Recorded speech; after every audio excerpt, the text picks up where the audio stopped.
नमस्कार, मैं ज्योति श्रीवास्तव। आप देख रहे हैं सी न्यूज भारत। खबर अशोकनगर से है, जहां ज्योतिरादित्य सिंधिया हवाई जहाज के द्वारा भाजपा के कार्यकर्ता सम्मेलन में मुंगावली पहुंचे, जहां पर कार्यकर्ताओं को चुनावी जीत के मंत्र दिए और कार्यकर्ताओं को संबोधित करते हुए सिंधिया ने कहा कि मुंगावली में 272 पोलिंग बूथ हैं और ये अब पोलिंग बूथ नहीं रहे, अब ये किले हो गए हैं और बूथ प्रभारी सेनापति हो गए हैं। सेनापति का काम किले की रक्षा करना होता है।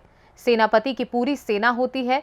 किले की सेना में हर वर्ग का व्यक्ति होना चाहिए और आने वाले चुनाव में भारतीय जनता पार्टी के प्रत्याशी के पक्ष में मतदान कराने की अपील की। वहीं दूसरी ओर भाजपा प्रत्याशी बृजेंद्र सिंह यादव ने कहा कि मैंने आज तक चाहकर भी किसी का बुरा नहीं किया और यदि मैंने किसी के साथ अच्छा नहीं किया तो बुरा भी नहीं किया और मैंने हमेशा जात पात की राजनीति छोड़कर सबको एक समान समझा और ना कोई छोटा ना कोई बड़ा समझा। जहां एक कार्यकर्ता की कुर्सी होती थी वहीं मंत्री की कुर्सी होती थी। मेरी कुर्सी कभी अलग नहीं रही, मेरा कमरा भी कभी अलग नहीं रहा। मैंने हमेशा नीम के पेड़ के नीचे बैठकर जनता की समस्या का समाधान किया है। सभी का मतदान दोपहर के समय में बहुत गर्मी हो जाती है। सुबह 8 बजे से 12 बजे तक हमारा केवल ए वोटर और बी वोटर, सी का मत कराना। ए और बी का मतदान ठका ठक।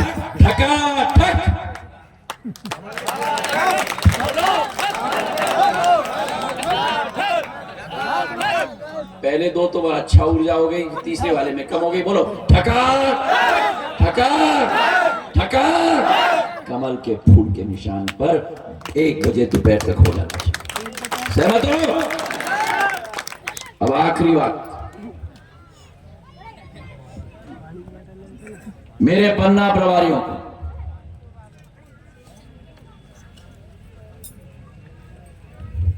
मतदान के दिन पर 17 तारीख को आप दोनों आ जाओ। उसको क्यों बोल रहे हो भैया? मैं तुमको बोल रहा हूं, आ जाओ। सेनापति हो भैया, तुम दूसरे सेनापति को कह रहे हो। तुमको तो कहना चाहिए हर हर महादेव, हर हर। बीच वाले को क्या हो गया? हर हर। क्या नाम है आपका? अशोक कटारिया। क्या नाम? सुरेंद्र। क्या पोलिंग का नाम है? चलो, सुरेंद्र और अशोक, हम मान ले कि ये दोनों ओंडेर के हमारे मतदाता मालूम है, पर मैं मान लो माना की सुरेंद्र पिछले 40 वर्ष से ओंडेर में अपना मतदान कर रहा है। क्या नंबर है ओंडेर का, किले का? 252 में अपना वोट डाला। इस चुनाव में भी 17 नवंबर को मतदान केंद्र में सुरेंद्र जाता है।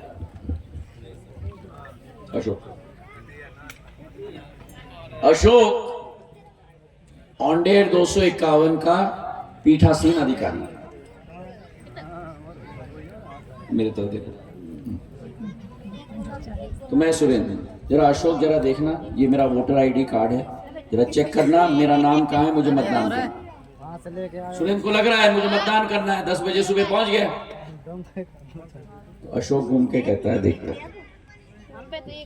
अरे सुरेंद्र तुम्हारा तो नाम ही नहीं है। तो सुरेंद्र बहुत चुप रह जाता है। क्या बात कर रहे हो तुम? 40 साल से मैं यहां मतदान कर रहा हूं, दोबारा चेक करो, कैसे हो सकता है? तो अशोक दोबारा चेक करता है, अरे भाई साहब माफ करना, आपका नाम ही नहीं है। अशोक बहुत चुप रह जाता है। सुरेंद्र, मेरा नाम कैसा नहीं हो सकता ओंडेर में? ओंडेर के दूसरी पोलिंग पे पहुंच जाता है, वहां भी सुरेंद्र का नाम नहीं। पास वाले गांव में पहुंचता है, वहां भी उसका नाम नहीं। 3 बजे दोपहर तक ढूंढते थक कर ये घर वापस पहुंच जाता है, अपना वोट का प्रयोग नहीं कर पाता। अब कोई मुझे बताएगा क्यों? नाम नहीं। चलिए, और क्या कारण हो सकता है?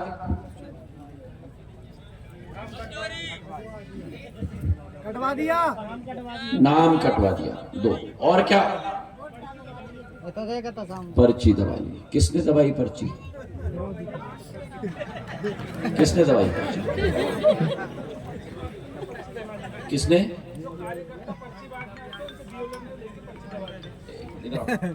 क्या नाम है तुम्हारा? ब्रिजेश। जज बोलो, क्या हो गया? उनकी जो पर्ची रहती है वो दबा ली गई है। जो बीएलओ बांटने आता है वो कार्यकर्ता लेके पहले पर्ची दबा ली गई। ताली बजाओ। अरे भाई मुंगावली की ताली बजाओ।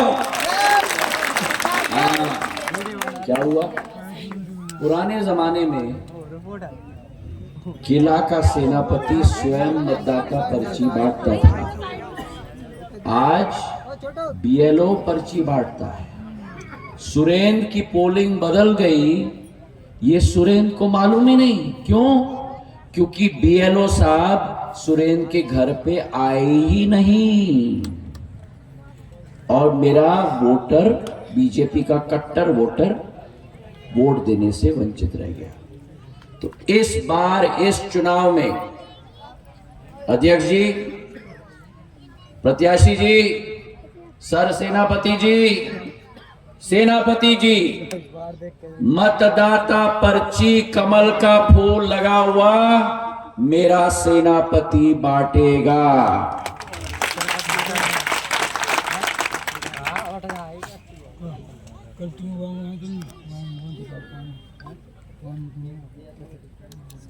और क्या होता है? निकालो।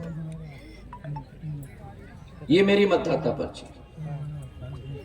जब मैं जाता हूं बांटने के लिए, सुरेंद्र जी, ये कमल का फूल का निशान है। आपका मतदान केंद्र अब औंडेर नहीं रहा, आपका मतदान केंद्र प्यासी हो गया है। तो आप भूलना मत, कृपा करके प्यासी में जाके सुबह मतदान करना। आपकी मतदाता पर्ची आपको दे रही है, ठीक है? उसी के साथ सुरेंद्र जी, भारतीय जनता पार्टी ने आपके क्षेत्र में 3-4 काम किए। भारतीय जनता पार्टी आपके लिए संकल्पित है। ब्रिजेंद्र यादव जी को आप अपना पूर्ण आशीर्वाद प्रदान करिए। प्रधानमंत्री नरेंद्र मोदी जी को आप अपना पूर्ण आशीर्वाद प्रदान करिए। पुराने जमाने में 1 पैसे के पैम्फलेट बनते थे, पर्चे अलग अलग रंग के, पीले, गुलाबी, उस पे कमल का निशान होता था, प्रत्याशी का नाम होता था। नमस्कार करते हुए ये काम हुए हैं। 17 तारीख को आपका बहुमूल्य मत भारतीय जनता पार्टी के पक्ष में दीजिए। वो 1 पैसे का पैम्फलेट बनता था। सुरेंद्र जी, ये पैम्फलेट दीजिए। 272। तो अब 272 पोलिंग बूथ मुंगावली में नहीं रहे। एक पोलिंग बूथ अब मेरा किला बनेगा। किला। सहमत हो? सहमत हो? आवाज नहीं आई। सहमत हो? क्या बना? क्या बना? क्या बना? क्या बना? क्या बना? अब पीछे से क्या बना? एक पोलिंग बूथ मेरा किला बना है। और अगर मेरा पोलिंग बूथ मेरा किला है तो मेरा पोलिंग कार्यकर्ता क्या बना? सैनिक नहीं, मेरा पोलिंग का कार्यकर्ता मेरा सेनापति बन गया किले का। सहमत हो? अरे सेनापति लोग सहमत हो क्या? अरे आवाज में बुलंदगी होनी चाहिए। सहमत हो? सहमत हो? ये बात हुई ना सेनापति की। अभी लड़ाई आ रही है, जंग आ रही है, सहमत है। ऐसे थोड़ी चलेगा। किले के सेनापति हो भैया। क्या करता है सेनापति किले पे?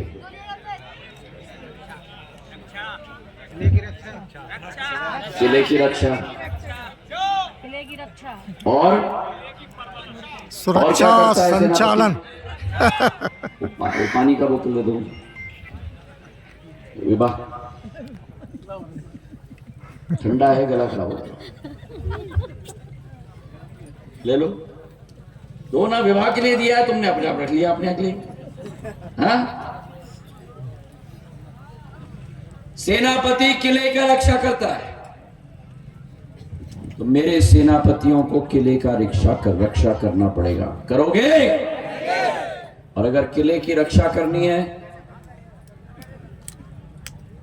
तो रणनीति हमें बनानी होगी कि रणनीति के बिना किले की रक्षा तो नहीं होगी। तो रणनीति बनाने के लिए तैयार हो? तो आपके टेबल पर 2-2 मतदाता सूची की प्रतिलिपि रखी गई है। सबको मिल गई? उसके साथ कागज और पेन। डब्बा बंद करो। ओ भैया हरे शर्ट वाले, डब्बा बंद। हाँ, कागज और पेन रखा है। सबको मिल गया? निकालिए कागज और पेन। मैं आपको 8 पॉइंट दे रहा हूं मेरे सेनापतियों, नोट करो। पहला पॉइंट, सबने कागज पेन निकाल लिया? निकाल दिया? अरे मेरे सेनापतियों की ऊर्जा को क्या हुई भाई? निकाल दिया कि नहीं? निकाल दिया कि नहीं? हाँ, दम लगा के हो ईशान। हाँ, ऐसा थोड़ी काम चलेगा। पहला पॉइंट, हर एक पोलिंग बूथ पर, हर एक किले पर जितने भी मत डलेंगे 51% मत भारतीय जनता पार्टी के पक्ष में डलने ही चाहिए। सहमत हो? 51% मत भारतीय जनता पार्टी के पक्ष में। अब उदाहरण के तौर पर ओंडेर की पोलिंग पर अगर 1000 का मतदान है और 500 लोगों ने अपना मत का प्रयोग किया हो तो 500 का 51% मतलब 251 वोट बीजेपी के पक्ष में डलने चाहिए। समझ गए?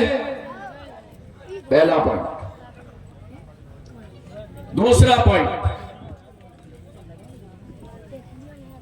2013 के पोलिंग के नतीजे निकालो,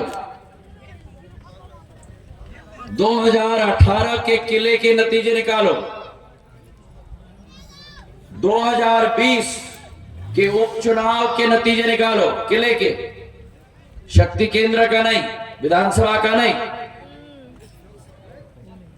और उन नतीजों को देखकर अगर आपके किले पर 70% जो मतदान हुआ है वो बीजेपी के पक्ष में है तो फिर आपका किला ए क्वालिटी का किला है, मतलब सर्वश्रेष्ठ किला है। 70% से ज्यादा। अगर 51% से 70% मतदान आपके किले पर बीजेपी के पक्ष में डला हो तो आपका किला बी क्वालिटी का किला है, मतलब द्वितीय श्रेणी का किला है। और अगर 51% से कम मत बीजेपी के पक्ष में डले हो, नोट करो दादा, हाँ,